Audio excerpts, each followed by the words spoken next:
आज हम बात करेंगे प्रायिकता की यानी कि प्रोबेबिलिटी। बहुत आसान चैप्टर है। आप पहली ही बार इसको वीडियो में देखकर इस पूरे चैप्टर को समझ सकते हो। हो सकता है चैप्टर की 2 या 3 वीडियो बने तो इसको प्लीज अच्छे से देखें, हर एक पार्ट को समझें और आपके एग्जाम में 5 और 6 नंबर 100% आने वाले हैं। तो आज 15 टेंथ क्लास का मैथमेटिक्स का ये लास्ट चैप्टर है और ये लास्ट चैप्टर कम से कम आपको 5 या फिर 6 नंबर 100% देगा। नमस्कार, मैं हूं दिनेश शर्मा और स्वागत करता हूं आपका अपने YouTube चैनल जिसका नाम है अमेजिंग मैथ्स विद दिनेश। आप सभी का ढेर सारा प्यार आशीर्वाद मिल रहा है और इसी तरह से देते रहिएगा। आज की इस वीडियो में आपके लिए लाए हैं प्रोबेबिलिटी, संभावना यानी कि प्रायिकता। क्या होती है प्रायिकता? इसके जो रूप है उसको आपको समझाया गया है। खास तौर से एग्जामिनेशन पॉइंट ऑफ व्यू से प्रायिकता के प्रश्न कैसे पूछे जाते हैं एग्जाम में, वो आपको इस वीडियो में समझाया जाएगा। तो आप सभी से एक आग्रह है कि इस वीडियो को ज़्यादा से ज़्यादा देखें, ज़्यादा से ज़्यादा शेयर करें अपने दोस्तों के साथ। उन बच्चों तक ये वीडियो पहुंचनी चाहिए जो असली में इसके हकदार हैं। तो बने रहिए इस चैनल में इस वीडियो के अंत तक और सीखिए प्रायिकता यानी कि प्रोबेबिलिटी। आज हम बात करेंगे प्रायिकता की यानी कि प्रोबेबिलिटी। आपको बता दूं कि दिस इज द एक्सरसाइज 15। बहुत आसान चैप्टर है। आप पहली ही बार इसको वीडियो में देखकर इस पूरे चैप्टर को समझ सकते हो सकता है इस चैप्टर की 2 या 3 वीडियो बने तो इसको प्लीज़ अच्छे से देखें, हर एक पार्ट को समझें और आपके एग्जाम में 5 और 6 नंबर 100% आने वाले हैं। तो आइए स्टार्ट करते हैं प्रोबेबिलिटी प्रायिकता। इसके बारे में आपने जो है वो 9th क्लास में भी हमने पढ़ा है, 8th क्लास में भी हमने थोड़ा बहुत आइडिया इसका लिया है, लेकिन अब हम इसको डिटेल में 10th क्लास में पढ़ते हैं। प्रायिकता के बारे में। प्रायिकता का या प्रोबेबिलिटी का एक दूसरा शब्द भी है जिसको हम कहते हैं संभावना या फिर हम एक संभावना या हम इसका एक आइडिया कह सकते हैं कि हमने एक आइडिया लगाना है। व्हाट इज प्रायिकता? ये प्रायिकता होती क्या है? प्रोबेबिलिटी या संभावना कैसे होती है? मान लीजिए आपके पास एक सिक्का है, 1 रुपये का एक सिक्का है जिसमें एक साइड को हेड होता है और दूसरी साइड को टेल होता है। यदि हम एक सिक्का उछालते हैं तो या तो हमारे पास 2 स्थितियां उत्पन्न होती है। या तो पहली स्थिति में मान लो ये आपके पास हेड आया और ये दूसरी स्थिति जिसमें कि आपके पास टेल आता है। एक हम एच हेड लिख लेते हैं और दूसरा क्या लिख लेते हैं? टेल। इसके अलावा सिक्के में कोई तीसरा पहलू नहीं आ सकता, बशर्त है कि सिक्का खड़ा हो जाए, ठीक है, लेकिन ऐसा नहीं होता। एक सिक्का जब हम एक बार उछालेंगे तो या तो हेड आएगा या फिर आएगा टेल। तो हम कह सकते हैं कि इस सिक्के को उछालने के बाद हमें 2 परिणाम मिलते हैं, ठीक है। 2 आउटकम्स, हमारे पास 2 आउटकम्स यहाँ से प्राप्त होते हैं। एक होता है हेड और एक होता है टेल।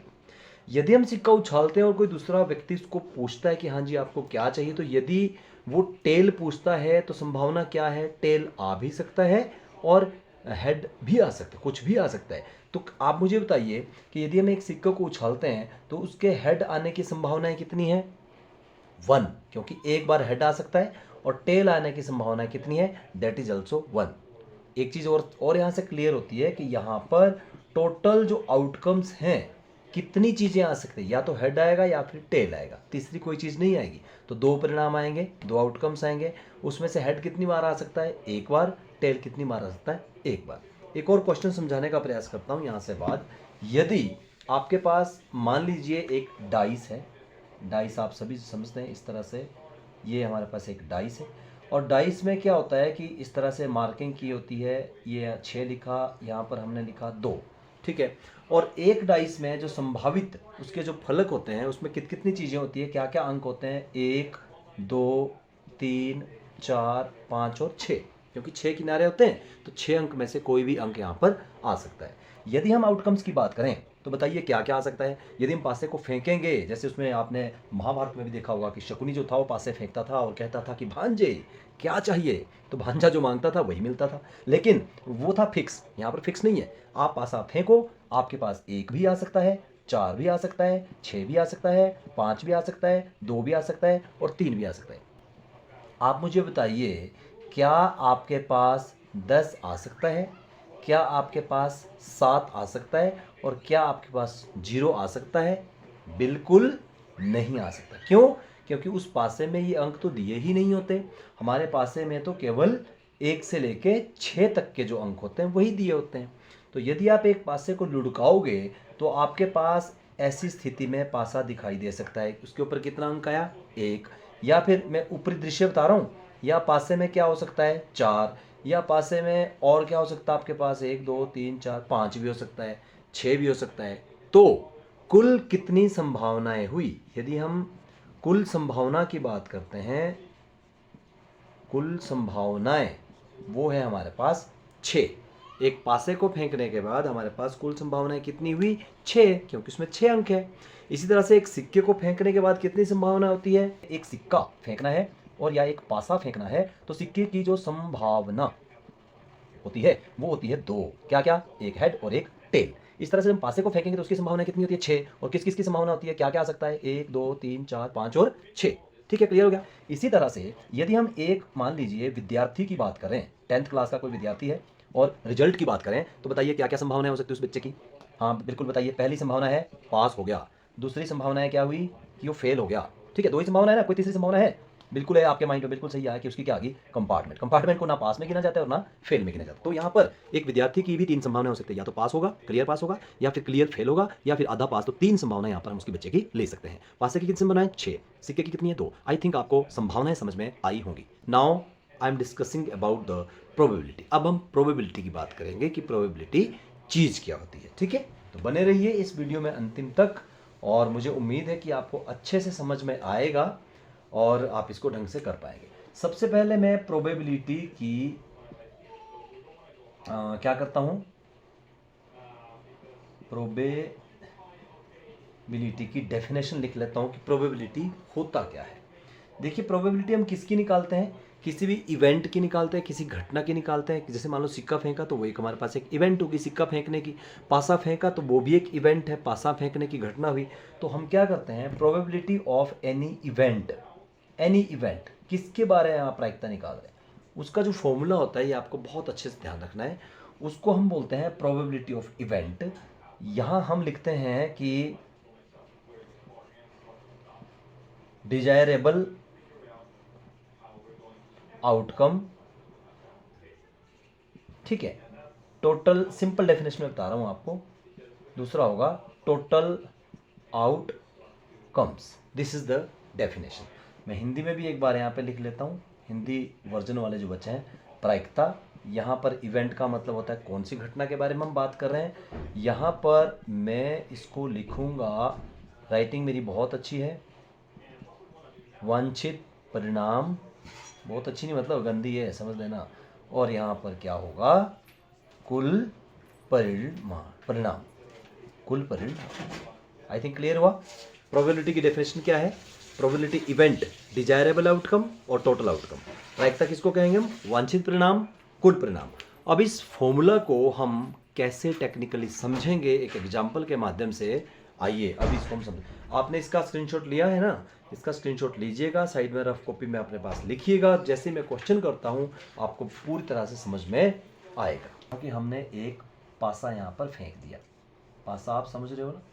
ये देखिए यहाँ पे कुछ अंक इसके पासे में होते हैं। ये है एक पासा, ठीक है। और मुझे पता करना है कि अगर मान लो मैंने पासा फेंका, मान लो मेरे पास 5 मुझे चाहिए, 5, तो 5 की संभावना क्या होगी? 5 आने की। किसकी संभावना? 5 आने की संभावना। तो प्रोबेबिलिटी जो होता है हमारे पास, प्रोबेबिलिटी को शॉर्टकट में हम डिनोट करते हैं P से। P means probability. तो हम इसको इस तरह से लिखेंगे P, और ब्रैकेट में क्या लिखते थे हम? इवेंट। एक बार मैं लिख लेता हूँ P इवेंट। इवेंट क्या है हमारे पास? क्या आना चाहिए? 5। तो इसको हम इस तरह से लिखेंगे P, और इवेंट है आपके पास 5 आना चाहिए। ध्यान देना है आपने। प्रोबेबिलिटी डिनोट करेंगे P से, और इवेंट क्या है? घटना क्या है आपके पास? क्या आना चाहिए आपके पास? 5 आना चाहिए। तो इसका मतलब क्या हुआ? प्रोबेबिलिटी 5। किस में से 5 आना चाहिए? इस पासे में से। अब आप मुझे बताओ कि वांछित परिणाम कौन है मेरा? 5। मैं यहाँ पर एक बार काउंटिंग ले लेता हूँ, 1 2 3 4 5 और 6। ये हमारे पास परिणाम आएंगे, ये हमारे पास परिणाम आएंगे। मुझे कौन सा परिणाम चाहिए इसमें से? जिसमें 5 आए। अब आप मुझे बताओ कि उस पासे में जब हम फेंकते हैं उस पासे को, कितने फलकों में 5 लिखा होता है? बिल्कुल। एक फलक में 6 होगा, एक फलक में 4 होगा, एक में 3 होगा, एक में 1, एक में 2। अभी मैंने बताया था आपको डेमोन्स्ट्रेट करके सारे के सारे। तो बताइए कितने फलकों में 5 होगा? 1। तो वो एक फलक हुआ मेरा वांछित परिणाम। मैं यहाँ पर लिख रहा हूँ एक बार दोबारा से, वांछित परिणाम। और यहाँ पर क्या हुआ जी? आपका कुल परिणाम। वांछित परिणाम कौन चाहिए मुझे? 5। बहुत सारे बच्चे क्या कर लेते हैं, यहाँ पे 5 लिख लेते हैं और टोटल आउटकम्स कितने 1 2 3 4 5 6 ऐसे लिख लेते हैं 5/6। क्या ये सही है? ये बिल्कुल गलत है। इसका मतलब वांछित परिणामों की संख्या निकालनी है आपने। कितने वांछित परिणाम आपके निकल सकते, कितने फलकों में आपके पास 5 आएगा, वो केवल एक फलक में आएगा। तो वांछित परिणाम कितना हुआ 1, और कुल परिणाम कितने आ सकते हैं 5 में से 1 भी आ सकता है 2 भी आ सकता है, तो इसका आंसर होगा 1/6। वांछित परिणाम कितने चाहिए थे हमें 5 चाहिए था, और 5 कितने फलकों में आएगा 1 में आएगा। क्लियर हुआ? इसी क्वेश्चन को मैं अब चेंज कर रहा हूँ क्योंकि यहाँ पे मुझे लग रहा है आपको कन्फ्यूजन हो रहा है। यहाँ पे मैंने लिख लिया सम संख्या। अब इसको बहुत अच्छी तरह से आप समझ पाओगे। अब मेरा प्रोबेबिलिटी संभावना क्या होगी निकालने की, मुझे चाहिए सम संख्या। ठीक है, तो कितने ऐसे फलक है जहाँ पे सम संख्या मिलती है। देखिए ये भी एक सम संख्या है, ये भी एक सम संख्या है, और ये भी एक सम संख्या है। अब बताइए वांछित परिणाम क्या है, सम संख्या। कितनी बार सम संख्या आ सकती है, 3 बार आ सकती है। कौन कौन आ सकता है वो 2 भी आ सकता है, 4 भी आ सकता है, 6 भी आ सकता है। तो कितनी बार आया 3 बार। और कुल परिणाम कितने हैं भाई, पासे में तो 1 भी आ सकता है, 2 भी है, 3 भी, 4 भी, 5 भी, 6 भी। तो वांछित परिणाम कितना हुआ 6। This is the answer of probability to find the even number. This is the probability of find the, now you can find odd number. ठीक है, odd number की बताइए प्रायिकता क्या क्या होगी। odd कौन कौन है 1 3 5, तो कितनी संभावना है 3, और टोटल कितनी है 6। आई थिंक कुछ कुछ पिक्चर आपको क्लियर हुई होगी। एक और क्वेश्चन देखता हूँ लास्ट में कि आपको कितना समझ में आया। मैं यहाँ पर एक अंक लिख लेता हूँ। अंक लिखा 1 2 0 6 9 2 1 3 6। अब मैं प्रायिकता निकाल रहा हूँ यहाँ पर। मुझे इन अंकों में से एक अंक छांटना है, उसकी प्रायिकता मुझे चाहिए कि जीरो की प्रायिकता क्या होगी। आप मुझे बताएंगे जीरो की प्रायिकता कितनी बार जीरो है मेरे पास। हमारे पास केवल एक बार जीरो है, तो जीरो कितनी बार आया एक बार। और टोटल अंक कितने हैं 1 2 3 4 5 6 7 8 और 9। इसी तरह से मैं दूसरी एक प्रोबेबिलिटी निकाल रहा हूँ, 2 की प्रोबेबिलिटी निकाल रहा हूँ। Now how many time are the 2 there 1 2 time है, तो क्या लिखेंगे 2/9। इसी तरह से what is the probability of 11। Yes, ये बहुत इंपॉर्टेंट है। 11 की प्रोबेबिलिटी मुझे बताइए। 11 1 2 0, भाई 11 तो है नहीं कहीं, 11 तो नजर ही नहीं आ रहा। तो जो नजर नहीं आता है उसको हम बोलते हैं शून्य, जीरो। तो इसको हम लिखेंगे 0/9। Is that clear? Now I think the probability of, मैं दोबारा से लिख रहा हूँ सम संख्या। सम संख्या की प्रोबेबिलिटी छांटिए, कौन कौन है सम संख्या 1 2 3 4। जीरो सम संख्या नहीं है, खाली जीरो सम संख्या नहीं होती। 2 6 2 6 कितनी है सम संख्या है 4, 4/9। ऐसी कौन सी संख्या है जो, ऐसे भी आता है कई बार प्रश्न, 6 से बड़ी हो। 6 से बड़ी संख्या है, 6 से बड़ी कौन है, ये 6 है, 6 से बड़ी चाहिए। तो एक 9 है, खाली 9 है। क्या 9 लिखूं? नहीं, कितनी संख्या है 6 से बड़ी 1।